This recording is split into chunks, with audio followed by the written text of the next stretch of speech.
You are live. Jason, we're live. We're live. Yeah, you and I alive again. We're not dead. We're live. We're live. We're still breathing. Thank Jesus. Yeah. Well, yeah, I'm still breathing. I think you are. You look like you are. I'm trying. Are you? That's half the battle. Looky there. Who's the dummy that forgot to turn the sound off on his phone? Hey, amateur mistake number one. See, you was worried about this, David. Yeah, I was worried. What did Robin tell you? I script more than anybody else will. Oh my God! And who do we have with us, Jason? I don't know if he's going to want to admit he's with us. After that mistake already, look, the amateurs are back. Right. We're going to. We're honored to have you on, David. What we want you to do is just kind of introduce yourself. Let's go on camera. Talk a little bit about how you got started, what you're doing, and then we'll just start getting questions going. And anything in the chat room, please go ahead and throw them in. We've got a ton of different platforms going, so we will get to all your questions if you have any for David. But David, we're honored to have you, so go ahead and tell everybody a little bit about yourself. Well, I'm honored to be here. I've kind of been on the fringe of the paranormal for a long time, pretty much all my life. I'm really not a public person, so to do things like this and write this book is a big thing for me. I've pretty much been in the paranormal since I was 4 years old. I had an out-of-body experience. My dad was a spiritual person, and he kind of has helped me along, and I got into paranormal groups when I was young and learned that way. So... Amateur mistake number two. You're just doing that so that I don't put my foot in my mouth and feel bad. No. I'm full of scripts. We got used to it. They don't pay attention to me anymore. But so I wrote a book about my experiences, and this is one of 3 books that I plan on coming out with about how I started in the paranormal, my out-of-body experience, and how it just kind of kept me in the paranormal and kept me on the path for so many years. Well, it's kind of neat because, I mean, I got to admit, the title kind of threw me, Born Paranormal, then turn around and say a liar's story. I'm like, wait a minute, that's kind of contradictory, isn't it? And it's intentional because back then, you got to think, in the late 70s, early 80s, the paranormal wasn't as accepted as it is now. Now there's TV shows. Now there's, it's very common to run into people that talk about the paranormal. But back then, it wasn't discussed. It wasn't out there like it is now.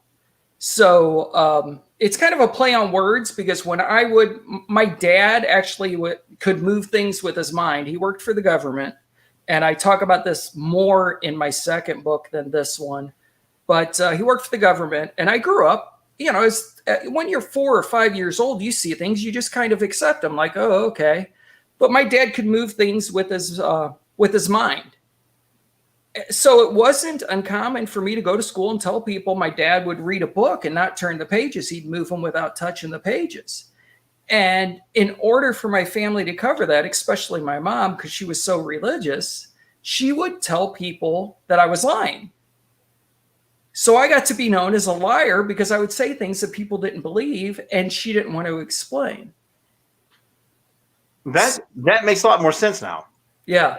So I became the liar, oh, he's just, he tells stories all the time. That's the way he is. And that's the way she would brush it off. So the title of the book, immediately I knew what I was going to title it. Born Paranormal, Liar Story. Well, yeah. I mean, that like I said, when I first saw it, I'm like, man, most people in the paranormal don't want that word liar or fake. Right. Near them. It's like, oh, no, step away from that. Yeah. And in the 80s, I mean, in the early 70s and 80s, these things weren't discussed. So you were pretty shunned, to even try and discuss it or even, try and find somebody that thought the same way you did. Oh, absolutely. Because now it's become so mainstream that, people talk about everything everywhere. And luckily, I mean, it's really been a blessing. I know a lot of people you get your pros and your cons of anything, especially with TV. But the TV has brought it more to becoming more of a pop culture thing and more acceptable. So people are more open to discuss what their experiences were, even from 30, 40, 50 years ago. before they would have never said anything about it, but now they're like, okay, well, let's talk about this. I can talk about it now. Right. So, but yeah, when I first read a liar story, I'm like, where's he going with this?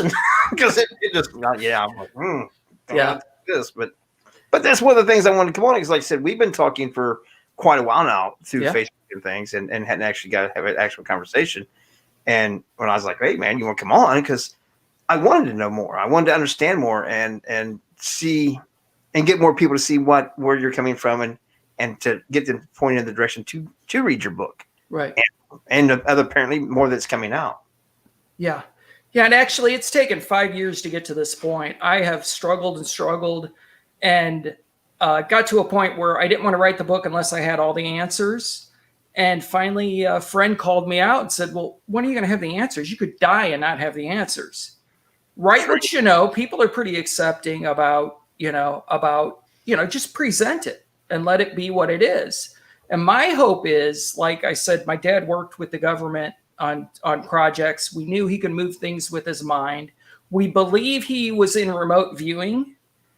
And for years, I tried to hunt down, that link that verifies he was in remote viewing or on a special project. And I got a hold of 2 people that did remote viewing that were known to be in the program. And they said, well, what do you expect? Do you expect to find a file with his name on it? It's not going to happen. Do you expect, the government to come out and admit to some of this stuff? It's not going to happen. You just write what you know, talk about what you know, and let the pieces fall. And maybe you'll make that connection with somebody else that's had a family member in and had a similar experience. And then that's how you make the connection. So I take it he wasn't very open with what he actually did for the government, or? No, he wasn't. I mean, in fact, a lot of the stuff has come to light by looking back and making the connections as things have come out. There are tricks he tried to teach us as kids. And in fact, just the other day, I showed my sister a documentary they did on remote viewing for the government. It's called Third Eye Spies. And we were watching it, and I came across the extras on the DVD. And I sent it to her, and she goes, well, that's the same thing Dad tried to teach us back in the 70s.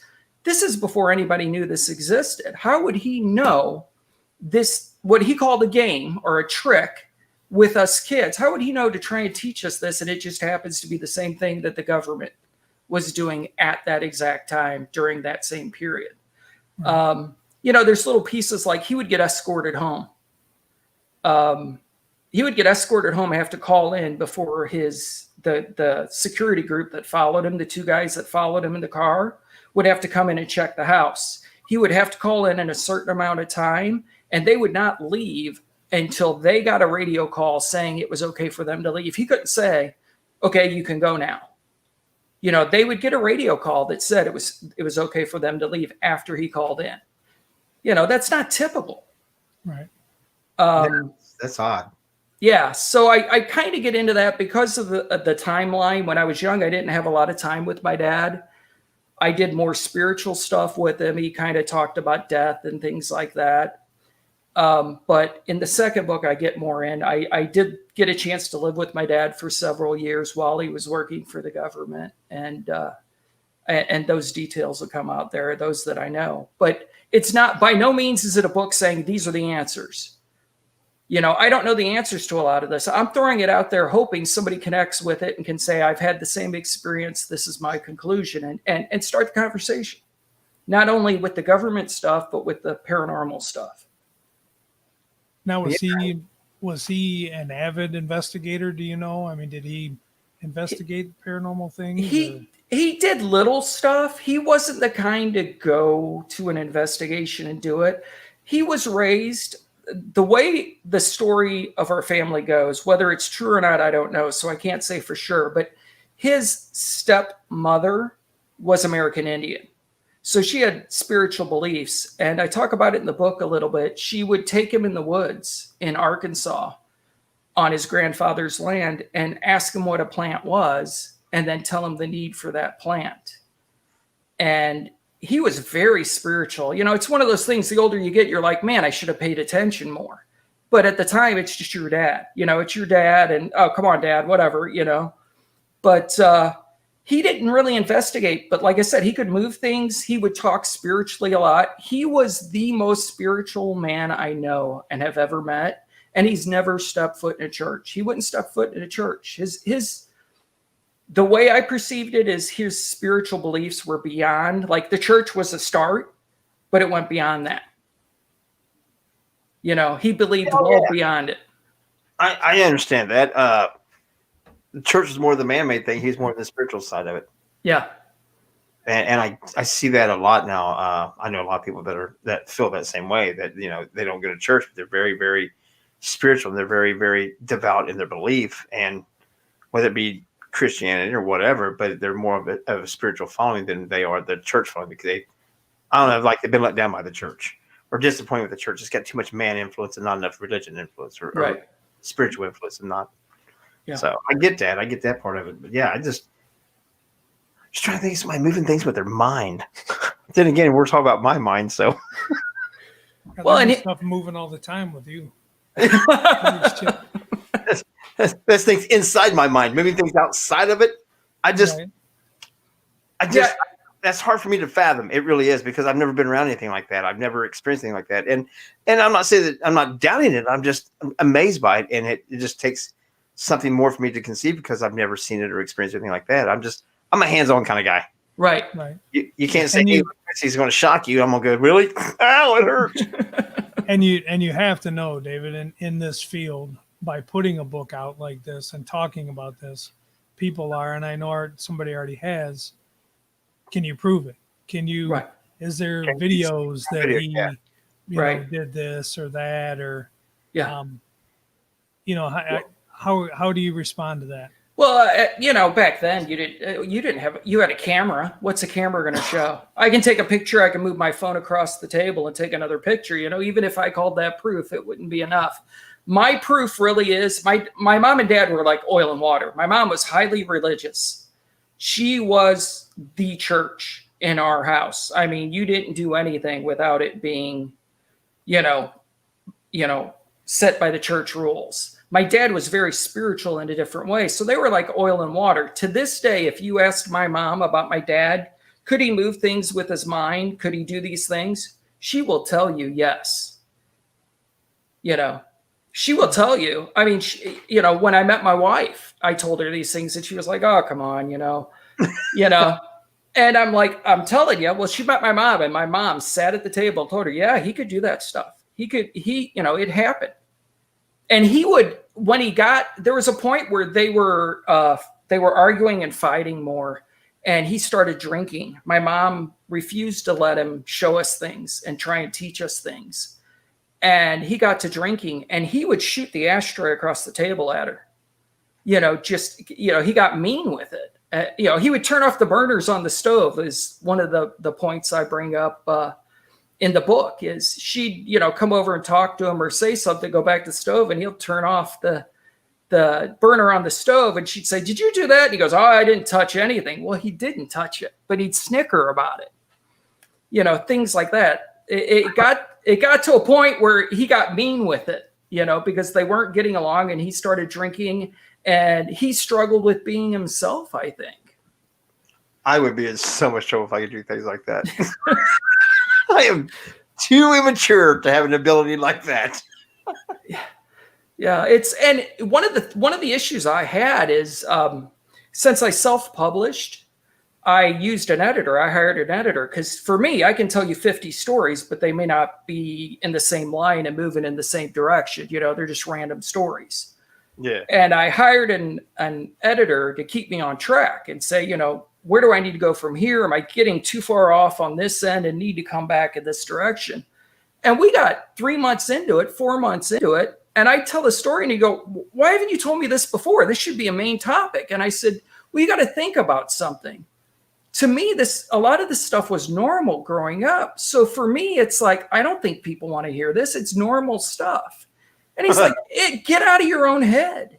Get out of your own head and start thinking like other people would think about this stuff. You know, I don't think people want to hear it. I don't think people want to buy, you know, that's just the way I am. To me, it's normal. And I have to stop and think about, this doesn't happen to other people, you know? No, See, it Amy sure said, doesn't. Amy Bass said, I don't know if you can see the comments where I put it up on the screen, where she watched a PBS program about government viewing back in the 70s. I believe now it was about your father and others like him in the program. Wow, now I want to watch it again. Yeah. And Angie the Groot Gadberry said, how long until the second book is finished? I'm shooting for the spring for the second book. I've already got 6 chapters done. In fact, originally when I did this book, I wanted to do a full book. And it got to the point with COVID and everything else that I decided to split it. In fact, I had a publisher that I signed under to get my story told originally. And one of the first things they said was, well, we're going to split it into 10 books and we're going to serialize it. It's going to be like Harry Potter. And I said, no, I don't want that. It's not about making money. For me, I don't want a bestseller. I don't want to make, it's not about making the money. It's about connecting with someone. Somebody's had similar experience. Somebody's had something similar happen, either on the government side or the paranormal side. Those are the connections that interest me. I want to know from their perspective, if they've had something similar happen, what did they find out? How do they feel about it? Those are the connections in the paranormal field I like. Have you been able to reach out to any of your dad's friends? No, sit down and talk with them at all about anything like this? No, I haven't actually. My dad, I never met anyone that he worked with. He kept it very, very separate. We never really went to military events. I think we went to 2 air shows that were at Scott Air Force Base in Southern Illinois, and saw, went on the Air Force Base and saw the vehicles and stuff like that twice when I was younger. But he didn't talk about his work. Even when I lived with him, I don't want to give too much away on the second book, but when I moved in with him, there was the rules meeting. Okay, now you're moving in. We're going to have a talk. And I'm like, oh shit, here it comes, And it wasn't the typical rules meeting. It was, I'm going to show you where my checkbook is. I leave 3 signed copies of a check. I could go to work and not come back for 3 weeks or 3 months. And that happened during the first Gulf War. He went to work and just never came back home. Just never came back home. He would get on lockdown on, certain things would happen and he'd be at the base or at his work on lockdown for 3-4 days. And then he'd just show up at home. We were teenagers. I was a teenager and eventually my younger brother moved in.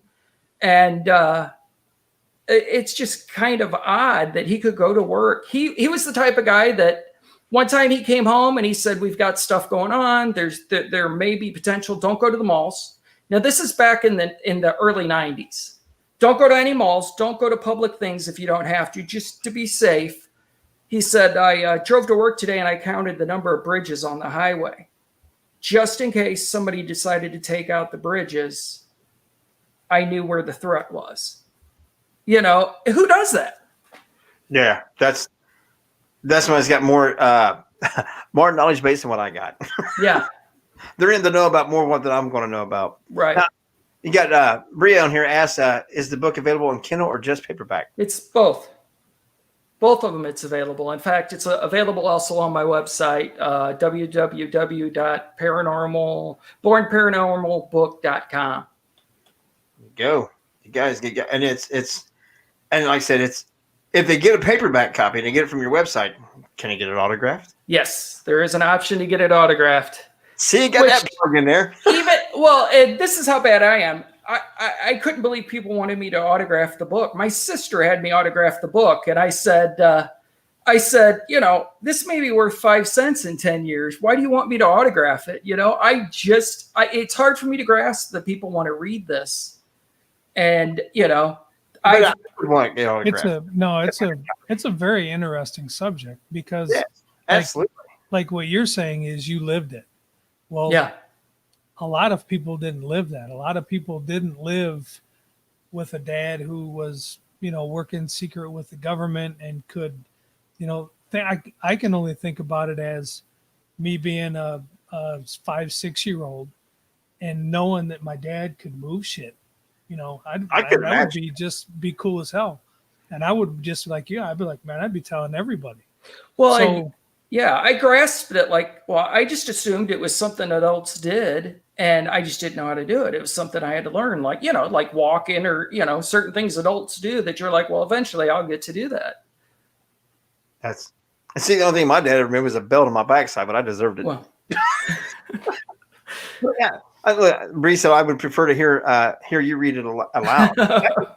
There you go, audiobooks. So well, and I've gotten requests for audiobooks actually, and I'm thinking about doing it, but audio is so expensive to do that it's, do you invest the money to do it? Because there's really not going to be a payout, you know, but I'm not looking to make money. I'm just trying to, you know, break even, be able to do the second and third book and get the story out there.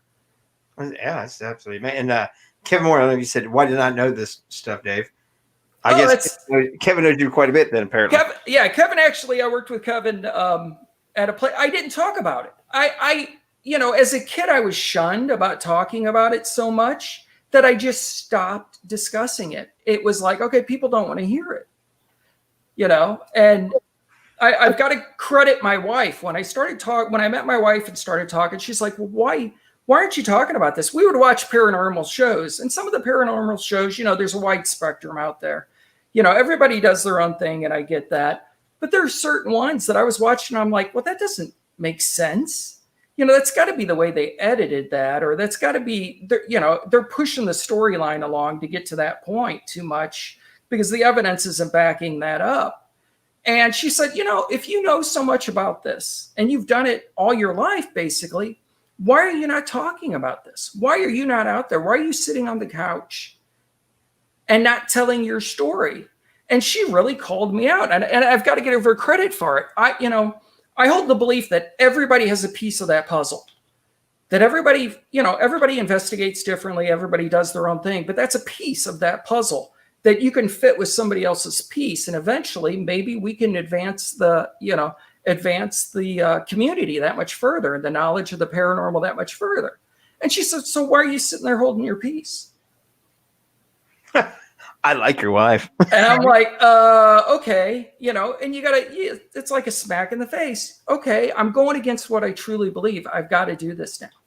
Well, but I get where you're coming from with not wanting to talk about it, because with your mom downplaying it all the time and say that you were lying and stuff, anybody would become self-conscious about wanting to express it openly because they were afraid of the retaliation, and then to have nobody absolutely believing you and things like that. It would put you to where you don't want to talk about it. So to turn around and be able to flip that coin the other way and walk out and just be open about it is a huge change. Yeah. And it would take somebody like your wife going, hey, yeah, exactly. It's, and it was, there's Carla. Yeah. I went to high school with. In high school, I didn't talk about it at all. I just did my own thing and investigated with groups, and I had a separate life. It was very compartmentalized.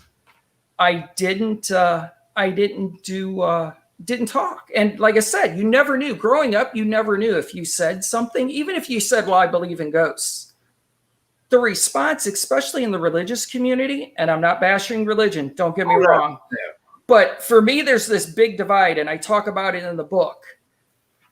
The religious community and paranormal experiences that kind of back that up are shunned, rather than saying, look, we have proof. Look, you can see that there's something beyond this world. You can see there's something beyond this life. Religion doesn't embrace it. And to me, even as a child, when I had the out-of-body experience, I drowned and I saw the whole scene from above. I looked down on it, and I shocked my mom by telling her exactly what had happened. And she didn't believe me. She thought I was lying. And how would I know that? She wouldn't accept that fact because it didn't meet with her values, with what the church had told her. And for years, I had had people in the church tell me, oh, he's evil. He's following the devil. And that's always been the fight for me, that religion doesn't grasp that or doesn't accept that. to me is like, and I say it in the book, it's like a prosecutor throwing out all the evidence that supports their case and then trying to make that case. True. Yeah. Well, see, we got Carl on here saying that we need to ghost hunt together, and then Brenda says, "Me too." But don't you have kind of like an event coming up where they could possibly have that happen? I do, actually. I have at Ashmore Estates on the 24th of October during the day, daytime investigation. And if you haven't done a daytime investigation, you do not need darkness to contact the paranormal. I think that happens. Oh, sorry, go ahead. You mean they don't sleep during the day and then only are active at night? Well, I'll tell you, my experience at Ashmore is that for me, it's been more active during the day than at night. But we've been there both, and I'd have to agree with you. I mean, and each time I go, it becomes more active. It's like they're there and they just kind of start to accept you in. Like, you know, they get to know you. They get to know how, you know, if they can accept you or if, how you deal with things. The last time I was there, I was running CCTV cables out of the boiler room. If you guys recall how the boiler room set up, came up the stairs, turned the corner, started to go down the long hallway. And I kid you not, it sounded like somebody was pounding on the workbench. And I said, "Hey guys, give me a second. You'll get my attention. I got to run this cable. You know, I got to get set up and I'll be back. Trust me, just give us some time to get set up." Now see, with that being stated, with what your dad could do, with his abilities, I don't know what you call it, being able to move things. I don't know all that clairvoyant, clairaudient. Right. I don't know all the technical talk. I really don't. But do you think subconsciously, you say you don't think you have it, do you think that you're able to be able to pick up on some of that and it gives you a little bit of some form of ability to be able to communicate and they sense this, the spirits can sense it or something? I don't know. Well, and I do agree that if you are sensitive at all, they can pick up on it. In fact, the person that trained me told me, you know, it's like a light. You don't have to be the brightest light in the room in darkness to get attention, to be seen. So a little bit of a light, you know, they can see. I used to see more and do more.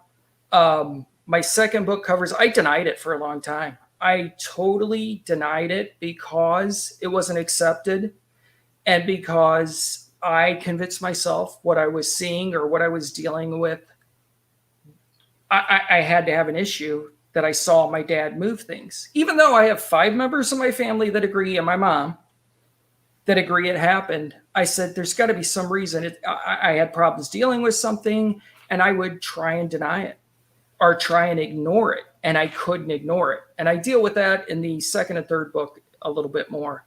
I find a lot of people that have abilities do that right there. Yeah. They go through a spell in their lives of denial. Yeah. And usually it's because of non-acceptance and ridicule. Yeah. Yeah. And you know, one thing that happens in the paranormal field, the paranormal field's great. And when I started in it, people were hungry to get other people involved. So they were more accepting of, hey, let me show you this and let's talk about that. And what do you believe? And there were discussions. Now there's a rift between what I find, what I call the TV group, which is they watch stuff on TV and believe 100% of it's real. And if you don't do it this way, it's wrong. And the people that are out in the field that understand, you know, it's not all investigations. There's a lot of work that happens beforehand and stuff like that. There's this big rift, it seems like, in the field. That's what concerns me, is at that, and somebody posts evidence and it gets torn apart. And that bothers me more than anything. We all started learning in the paranormal field. We all make mistakes. Still learning. Yeah. And I've posted something or I've went to post something and look at it from another angle on the camera and realize it's something else and go, oh shoot, it wouldn't have been intentional, but I could have really messed up there.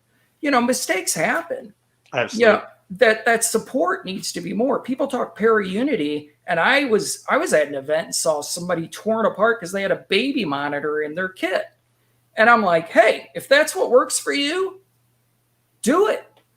You know, if having a binky gets you the spirits to talk to you and I don't care what it is. I wear a camera. I'll wear what I call an action camera on me. It makes me look goofier than anything. but it's not about me looking good. It's about advancing the field. Yeah. You Oh, know? absolutely. And thank God Jason and I weren't there, because we've had our fair share of people coming at us, and we usually like, hey man, if you guys need somebody to pick on, you need somebody to make fun of, come on out and see us. We dare you. You're not gonna hurt my feelings. I only got one left. But I mean, Yeah, go ahead. You're right. I mean, it's what it boils down to with people like that is egos. They think that their way is the only way, and that's all there is. And you couldn't be farther from the truth. You can't be an expert in something that we know hardly anything about. So if we learn from each other and we put things out there and talk with each other, that's how you're going to learn. It's not about, if you don't do it my way, well then you're just a piece of garbage. We distance ourselves from that. Big time. It's horrible. You're not doing anybody any service whatsoever. Right. Well, and my opinion is, if you're not in it to advance the field, I mean, it's great to go out and get scared. It's great for people to not take it that seriously and go out there and get recordings and stuff like that. But you got to be respectful, not only of the people that you're interacting with, but with the spirits. You got to be present. I've seen people, they'll talk and not pay attention to what they're doing. It's like, you're asking somebody or something to come forward and do something for you. You got to respect that like it's a human being. They deserve your respect. And to me, it's a miracle we can do this. I remember one of the first things I saw about spirit communication was as a child. A lady took a old recorder, those big old cassette recorders, and dropped it at a gravesite. And I think it was her husband, I'm not for sure. And she got whispers back. And that was the first time that I remember hearing about spirit communication, and it really interested me. But I mean, this was 70s probably, late 70s, early 80s. Well, Jay and I talk about it a lot, and I'm all about learning dimensions, because I think it's switching dimensions, if you will, without getting into this whole. But you hear people that go on these investigations like, yeah, we only got like one EVP, I think, and I'm just like, and you don't think that that's something like, right? If you honestly think and just step back for a minute and try to wrap your head around the fact that you may have just communicated with a spirit from a different dimension that answered the question you put out there and got a direct response, and you have that recorded, and that's not good enough. Yeah. Well, that's amazing to me. Absolutely amazing. That respect for, what you're communicating with, whatever you call it, whatever you believe it is, being present so that you can do that, and doing the best you can to be present for that. I mean, I've gone on investigations with other people when I was younger, and they'd start to get responses to things. I'd walk in the room, they'd stop. And you've got to put your ego to the side. We all want to be out there. We all want to get great evidence. But you got to put your ego to the side. I had to leave the room. Then the responses started again. There was something there that you don't take personally, that they didn't feel comfortable with you, or they just didn't connect with you. I've had the other thing happen and had to explain to people, look, it's not you. Don't take offense to it. Yeah. It's just, if you walked up to a stranger on the street, you probably got a 50-50 chance of connecting with them, or it going not so great, let's say. It's just that way. And it's not about ego. We all want the best evidence. We all want to be the guy that, look, here's proof, right? Right. But you got to put the ego to the side, be present, and just nudge the mark with, a little bit further. True. Yeah. The other thing that we deal with is the whole demonic, demon, dark, because it scratched you, or because the door slammed behind you, or, and we try to tell people all the time, maybe that's the only way that spirit or entity can get your attention. You're sitting there asking questions, and maybe there's no other way that this spirit can connect by saying, yes, I'm here, like, and scratch you or slam the door or whatever. I think people need to understand it, at least my perspective. Yeah. And I've even, sorry, I didn't mean to cut you off. No, go ahead. I've even explained it to where, look, if I'm trying to figure out how to grab my phone and hold it up as a spirit, and I can't do it, I'm going to get frustrated. Well, maybe you connect and it does go flying across the room and you don't mean to, but that's the way you kind of make that breakthrough and try and learn it. They're learning to communicate, like us, not everybody's at the same level. So maybe they're at a lower level and they're trying to move the paper or ring the bell or whatever it is, and they hit it and it goes flying across the room. That's the number one question I always get is how many demonic, don't come and investigate because you'll stir it up and it'll be demonic. And it's like, no, I've been doing this most of my life. You know how many demonic things I've come across? 0. That's how many I've come across. Yeah. You know how many pissed off things I've come across? Different story. People will be pissed. The spirits will be pissed off and they may yell into your recorder or they may say something that sounds negative or even trying to communicate. It may sound negative. I mean, I've got scary voices on recorders. Doesn't mean they're trying to be scary. It may be that they're just trying to learn to communicate. True. Well, that kind of answers Amy's question a little bit. Does it always have to be scary? Does it? Can it be calming in a good way, especially with past family members? It's rarely scary if you ask me. Yeah. I've yet to be scared on an investigation. Yeah. I always say they may make me jump by doing something like dropping something or slamming a door, and I'll jump, be surprised, but they don't usually scare me. It's like, okay, all right, what do you want? Do you want me to go in that direction? You want me to leave you alone? Is that what you're saying? Right. No, in fact, at Ashmore, one of the things I find, I'm going to give away a secret here, is I go to one of the nurses' stations and I'll put the K2 at one end off the corner and I'll take my phone and play music at the other end, far enough away that one's not going to affect the other. Right. And I get K2 responses. Something is coming up and responding to the music we play. We even ask, like, okay, do you want to hear, we'll start in the 20s and go to the 30s and go to the 40s. It's usually around the 60s. Last time it was Peggy Sue from Buddy Holly. And I mean, it'll jump and jump and jump and jump and jump. And then eventually it just stops dead. So, it's not the vibration of a speaker. It's not, the connection from the phone causing it. Like I said, I try and separate it, and I even try to deduce, all right, is it this? Is it that? We'll get a response for, sometimes it'll be a whole song or the majority of a song. Sometimes it's the first 10 seconds, and then it drops off. It's like they expend their energy and they're done. And sometimes we'll do the same thing and not even get a response. But music, which is really cool, that somehow somebody or something connects with the music.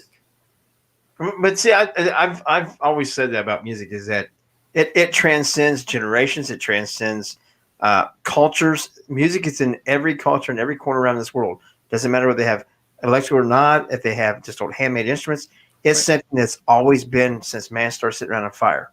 They've told stories and they've had music. So for me when we first started talking about using music and things, I'm like, to me, that's just a natural thing because I don't care where you're at. I don't care where you're at in the world or what belief you are, or anything else. Music's a part of everybody's life, period. So it's something that can transcend all of that. Right. So. And music touches you differently than like reading a book does or talking to people. Music can move you just by hearing it. Yeah. So it's kind of unique in that way. So, and you associate certain times in your life with music, certain events in your life with music. So I agree with that. I agree that music bridges more than, a lot of things. And a lot of emotion too, like you said there, because I've heard somebody say, an old saying I've heard most of my life is that when you're happy, you hear the rhythm. When you're sad, you hear the lyrics. Oh, yeah. You tend to connect with the words more when you're in a negative emotional state, whether it be sadness or whatever, or anger or whatever, and you tend to connect to the rhythm of music when you're happier. Yeah. You really tend to do that. I never put that until I heard that. I'm like, wow, you started kind of really watching people's response to you. You're like, you really do. Most people do. They're happy and stuff. They just kind of hear the tune, and if they're sad, they kind of hear, and oh man, I can relate to that song. Yeah. The words they relate to then. So with that said, though, your book, we got to get back to that because that's what we're here to do. I love the conversation. Don't get me wrong, but we're here to promote you and your book. And where can they find it again? I want people to know exactly all the places they can find this at. It's on the internet at bornparanormalbook.com, and it's also on Amazon. It's available on Kindle and paperback. Okay, so you guys call it Born Paranormal: A Liar's Story. Is that now all 3 books, or however many you decide to write, are all going to be Born Paranormal and then different subtitles, or is it okay? So Yes, you're going to follow that one there. yeah. In fact, I think I know what I'm going to name the other one. I just don't know if I should give it away yet. Don't name it after us, man. We're terrible. You guys are great. What are you talking about? We have a lot of fun with this. But that's what we try to do. We try to make it a little bit of fun, but we do want to get the information out. That is the utmost important of what we want to get out is your information, because that's what we had you on here for. No, I appreciate it. In fact, I'm going to tell you guys now, if you get a chance and want to get together sometime and investigate, I would love to. I've tried doing it with several times with people, and it just doesn't. Schedules don't meet. I've done in my life, most of my stuff has been at people's houses, and I've had to sign disclosure agreements where, and that's the first thing I do is I tell them, look, I won't release evidence if you tell me not to. I've even told Robin that at Ashmore. I don't want to make you look stupid. I don't want to, put something out there that you disagree with. If you disagree with it, I won't. And he's like, I have no problem with it. But still, Robin, just out of respect. But just saying that, you said you'd have a date coming up for a daytime investigation at Ashmore State. You'll also be having your book there, correct? Correct. Yeah. What I'll do is I will talk about parts of the book in a little more detail, things that are going to come in the second book. I will sign copies. I'm asking if you've already bought the book, you can bring the book. I will sign it if you make a donation to Lost Limbs Foundation. If you want to buy the book, you can buy it online, but cash donation to Lost Limbs that day. I will sign your book if you've already bought it. I have books. Eventbrite, if you search for Born Paranormal, it'll come up. The event will come up. I've made it minimal cost. It's $5 to come just to hear me talk, and the only reason why I did that is I just didn't want to make it free. So people say they're going to show up and they don't. We plan for more people. $5, it's enough people are going to show up, but it's not going to break them to do it. They can pre-purchase the book or an autograph book or whatever. They'll get a tour of Ashmore States. And then for an additional fee, I think it's $15. They can do an investigation either on their own with me, however they want to do it. That's awesome, man. And that starts, like I said, you can find your tickets on Eventbrite. It's October 24th. Yes. October 24th from 11 to 6 p.m. That's Saturday or Sunday afternoon? It is a Saturday. Saturday afternoon. If it wasn't already been booked that weekend, trust me, I'd have drove over. Yeah. I truly would have. We're already booked that weekend, or I would come over just to say hi. Yeah, that'd be great, man. Anytime. I've done. Yeah, we should all get together. We'll plan something and absolutely. We'll figure something out and investigate together. That'd be a good time. Yeah, sure. I'm always up for more of a public event because my name is not out there. Not that I have to have it out there, but for the book's sake and to make connections and to be in the field. I want to contribute. I think I've got something to contribute. Maybe I don't, but everybody does. We're a firm believer in that everybody has something to contribute to the field. Everybody's bringing their perspective, their beliefs, their ideas, their theories, their thoughts. Everybody brings something. It might not be something I agree with, but they're bringing something to it that somebody else will be able to learn from. It's not about each individual. It's about like you said earlier, the bigger collective, how to promote things and how to get it done. And that mentality has got a big growing, but it's a quiet. It's like everything else. It's the silent majority. Yeah, the silent majority feels that way. You have the loud minority, like you do in everything else. The ones getting all the attention, doing all the things. While the silent majority just keeps doing their thing and keep working together, keep learning together, and having great experiences together. That's my opinion. Yeah. Well, and again, what works for you may not work for me. Oh, I guarantee you what works for me don't.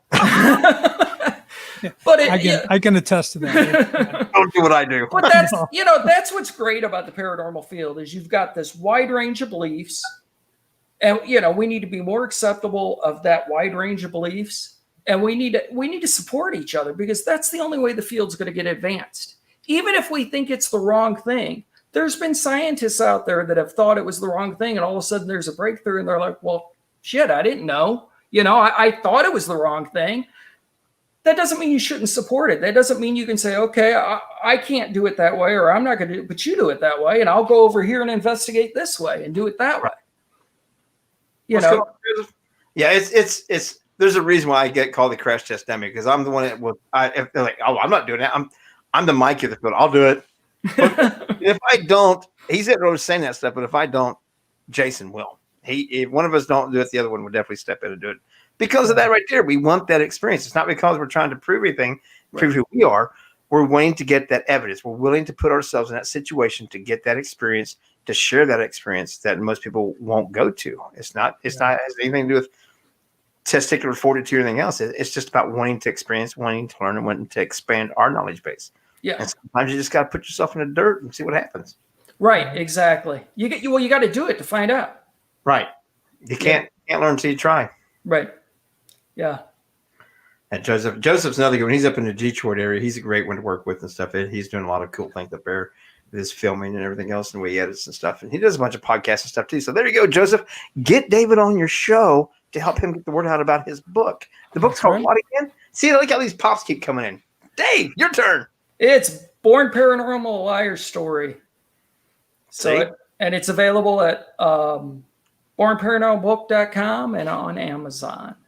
There you go. And Joseph, guys, I know you got a couple of shows that you're involved with and stuff. Please help this young man spread the word about it, man. It would be great, and I'd appreciate the hell of it.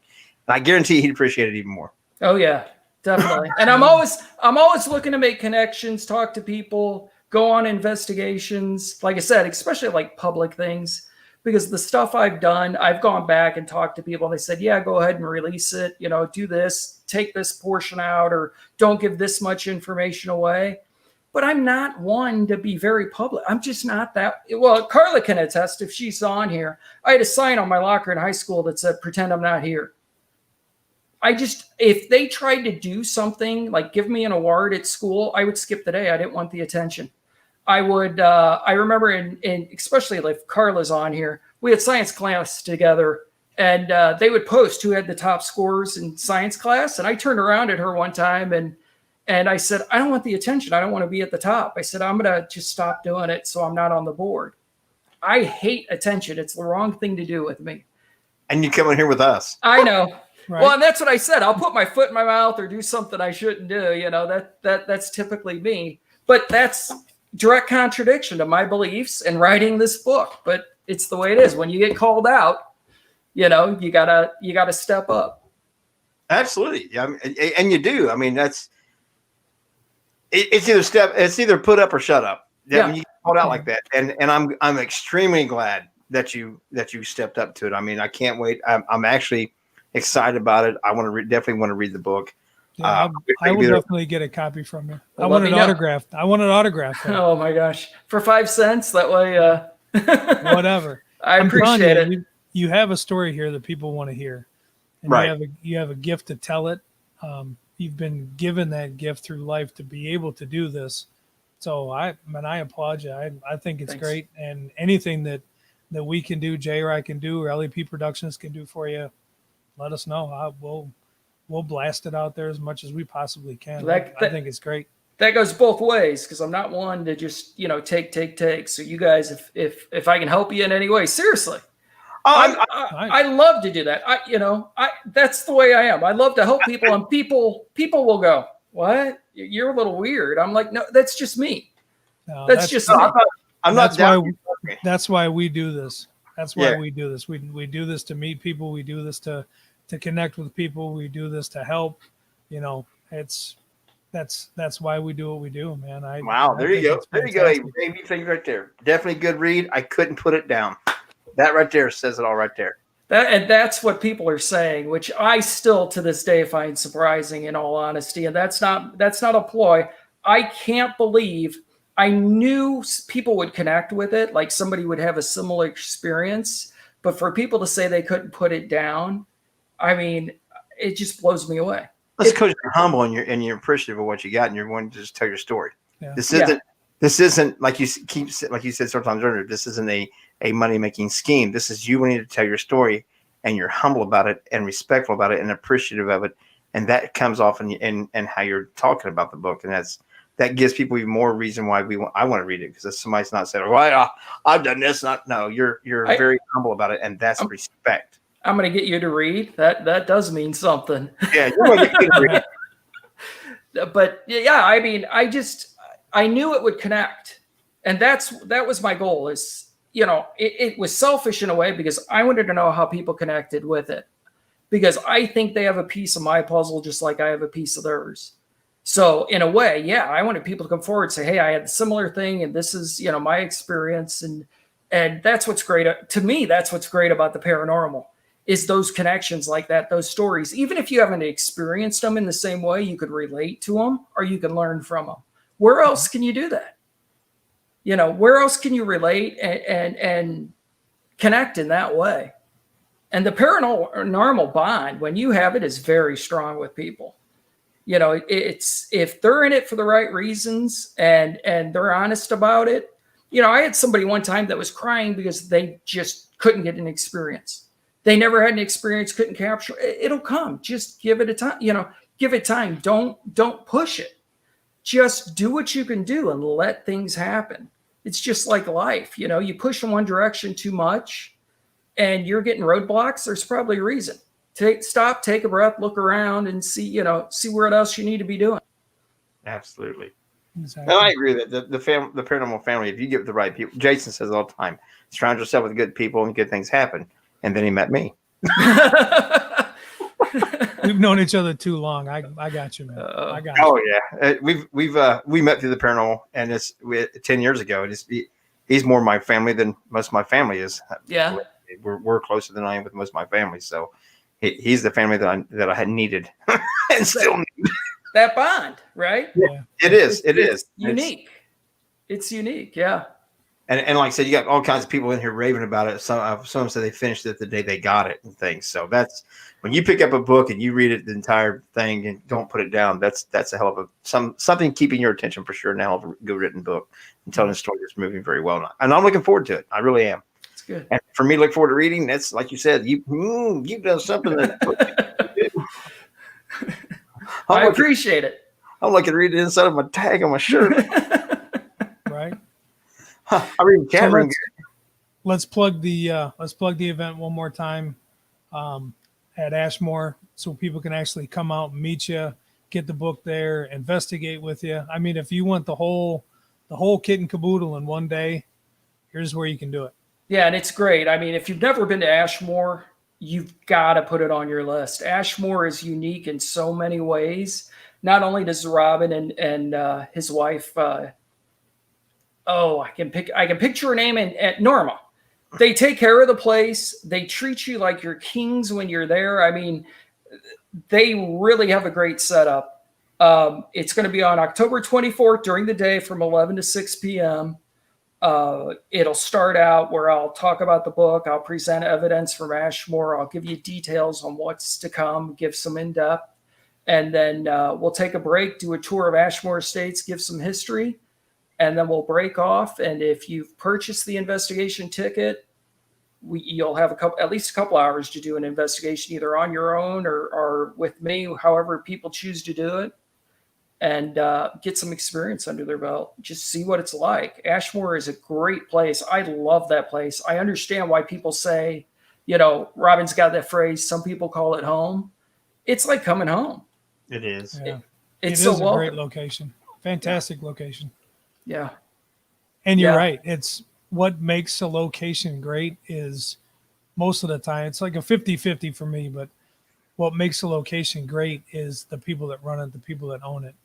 And they are fantastic to be around. So, well, and to see the condition it was in when he rescued it, we would have lost that building as a community. It would have been gone. Because I think when he got it, it didn't have a roof on it at that time, and it was in bad shape. And to see the work that he's done, and then he had to replace the roof that he put on it because of a windstorm, if I'm remembering correctly. Yep. And and he's constantly working on it, doing something, and asking for input. How do I upgrade it? What do you think I need to do? What is it missing? So to have that opportunity with somebody that cares about the community coming in and investigating and what they could do to make it better is a great situation. He's definitely made it a investigator's dream place to investigate. Yeah, exactly. Well, and I'm lucky it's close. It's relatively close because I'm in Springfield is where I'm at. So it's about 2 hours away. It's 2 hours away from St. Louis, which is where I'm from. It's south of St. Louis. So it's nice. I can tell people, meet me at Ashmore. Let's do an investigation and do some training. It's about a 4.5 hour drive for us, but we've made it. What that one time, Jason? Well, you're longer for you, but we went through 6 times last year, like 6 or 7 times the year before. We until this whole pandemic stuff hit, we averaged about 4 to 8 trips a year to Ashmore. Wow. See, different groups or different events and all that things because we love the place. See, and I don't know. I'm bad because I don't have the connection in the paranormal community per se. You got Jason, you do now. I don't know what events to go to, which ones not to go to, which ones are worthwhile. Like people are asking me, are you going to go to Texas Paracon? I'm like, I don't know. I haven't even given it any thought, in all honesty. I don't know which. Jason's coattails, you'll be fine. All right. Well, let me know. Hit me up. Like I said, I'm always up for, making that connection and meeting people. I don't know what to do. In your area, anything that's going on in Ashmore is a good win. And one of the best events in your area also, which didn't happen this year, is SilCon. Mm-hmm. That right there in Mattoon. It's in Mattoon, Illinois. It's in every year. It was going to be the weekend of September 11th this year, but it's right there in the mall there in Mattoon. Okay. And it's free to the public to get in. It has horror, paranormal, anime, gaming, so it's a wide variety of something for everybody in the family to come see. That's good. And it's a absolute wonderful event. It's cheap and affordable to get tables there. They have a great turnout, and it's phenomenal. They do a great job. But it's when it's there close to you, also right there in Mattoon. Yeah, so that's when you look at. And Robin does so much stuff out there that getting involved in anything he's got going on. It's a win for you. And you get. So, a lot of things have been canceled. Otherwise, this past weekend was Paranormal Toledo, and we had to cancel that. We run a convention here in Toledo every year. That's a killer event to get to. By the way, that's my wife. Is it? Yes, that's my wife that's posting that. Get him out of the house. We'll do it, but don't. I'm telling you, he gets on the road because we're going. Yeah, let me know. Like I said, I'm more than willing to go to places and meet people. I just don't know, where to go. We can definitely help you out with that. And absolutely. Get you on the road for sure. All right. Like I said, those just 2 right there in Illinois. And if you want to say Ohio, the only one I was going to really mention would be Paranormal Toledo. Okay. It's absolutely phenomenal and a phenomenal location. Where's it at? It's there in Toledo. Jason, go ahead. It's your event. I'll shut up. No, it's at the Collingwood Arts Center in Toledo, Ohio. It's everything that we do for the convention is I donate all the money back to the facility. So that's for awesome. Upkeep, restoration, all that stuff. So ticket sales, sponsors, all that goes right back to the location. It's got a special place for me. So we try to keep the doors open and keep it running as much as we possibly can. So that's great. This would have been our 5th year, but obviously that's a no-go. So you're just going to wait next year? Yeah. Oh, it'll be next year for sure. So unless they keep those. Oh, yeah. Playing like that. My bad. Playing September of 2021 coming this way. I got a convention for you. All right. Sounds great, man. Sounds great. Now, you guys are scheduling the event in Ashmore. Or are you guys just promoting the one coming up in 21? Which one? I think Dark Horrors. We're helping promote that as much as possible. We'll definitely be out there. It's going to be a great event. It's his first one there. But but with getting him together, Brian Ward and Robin together with that Ashmore States, it's a win-win right there together. They're both great guys. So it's going to be one hell of an event. And with what he's doing there with the paranormal plus a little bit of the horror mix in there, it'll be a good event. It'd be a good one to be at also. Yeah. Without a doubt. Yeah. He's asking us about Ashmore, like which one? Because it was me and Tris. We make there a year and love doing it. It's not a problem. I love doing it. So, but yeah, we'll definitely be there for that one. Definitely. Oh yeah, heck yeah. As long as they don't just keep playing this pandemic stuff. Shut up, Jay. Right. Not nice. The election's almost over, Jay. Then everything. Yeah, I know. That wasn't nice of us. No. Dave, did you freeze up on me? Dave? All right, you're back. Sorry, I lost you for a minute. I want the hat. You got to, Jason, when you get a chance, I love that hat. You got to tell me how to get one. Paranormal Mysteries, we'll get you one. So, I'll tell you what, for sure. We want you to go. Like I said, we want to plug it one more time. So we're going to go. Our hour's actually up already. Can you believe that crap? That was good. I was worried about having something to talk about. No, not with. Wait a minute, I always do this the wrong way. not with that guy. I can keep asking questions, trust me, because but I'm afraid to ask too many questions. I don't want to give away the book because I want them to buy it. What's in your book again? Where can I get it? It's at Amazon, and it's also at bornparanormalbook.com. There you guys go. Hey, Mama D, how are you?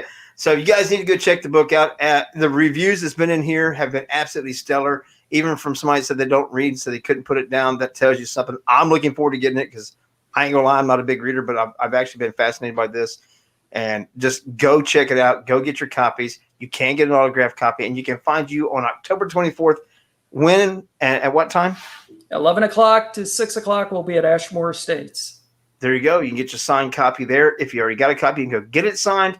Get a talk with David yourself in person. Ask your own questions, even better, because I might have missed a couple in the chat room, and I apologize. So I'm going to say goodnight. Let these gentlemen say goodnight, and I'm going to shut up. All right, I appreciate it, guys. Well, we do. No, we're honored to have you on, David. Just by talking to you here, I know we've talked a lot on Facebook and stuff, but just to actually finally talk to you, I'm excited as hell for you. I'm hoping great things for you and in your book and get your message out there. And I can't wait. I'm going to order mine and I'm going to read it. Hopefully, maybe in November, once you get that book out and people start reading it, whatever, we'll get you back on and maybe talk a little bit more after Jay and I read it. And we got some more questions for you. So, well, I appreciate it. I'm gonna hold you to it. You guys, we got to meet up sometime. We will. We'll definitely do that. All right. You'll regret it, but we'll do it. Right. Won't be the first thing I regret it, right? Why not? Kind of regret. Be like, damn, they are crazy. That's it.